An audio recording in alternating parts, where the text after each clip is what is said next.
காலையில் சொன்னேன் இல்லையா, அதாவது கொத்தமல்லி கட்டில் பார்த்தீனிய களை செடிகள் இருக்குது அப்படின்னு சொல்லிட்டு, அந்த களை செடிகளை எடுத்து இந்த பாத்திரத்தில் போட்டு வச்சுருக்கேன். அது எதுக்குன்னு சொல்கிறேன். அதே மாதிரி இன்றைக்கி எண்ணெய் கத்திரிக்காய் செஞ்சோம். அதில் பாருங்கள், இதில் கெட்டுப்போன கத்திரிக்காய் ஒன்று வந்திருந்தது. அதையும் இந்த பாத்திரத்தில் ஸ்டோர் பண்ணி வச்சுக்கிட்டேன்.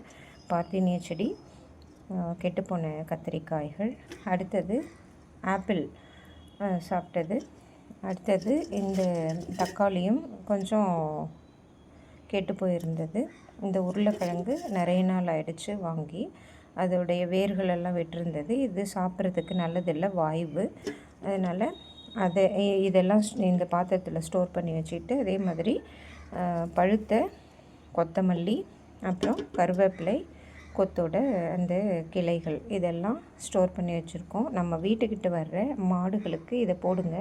நம்ம அந்த மாடுகள் கொடுக்குற பாலை தான் குடிக்கிறோம். அவர்களெல்லாம் அந்த போஸ்டரை சாப்பிட்டுட்டு நமக்கு பால் கொடுக்கறத விட, இந்த மாதிரி நம்ம வீட்டில் மீறுகிற இந்த காய்கறிகள் அதாவது இந்த மாதிரி கெட்டுப்போன காய்கறிகளையும் அதெல்லாம் சாப்பிட்டுட்டு நல்ல பாலை கொடுக்கறதுக்கான வாய்ப்புகள் நிறைய இருக்குது. இந்த மாதிரி ட்ரை பண்ணுங்கள். தேங்க்யூ.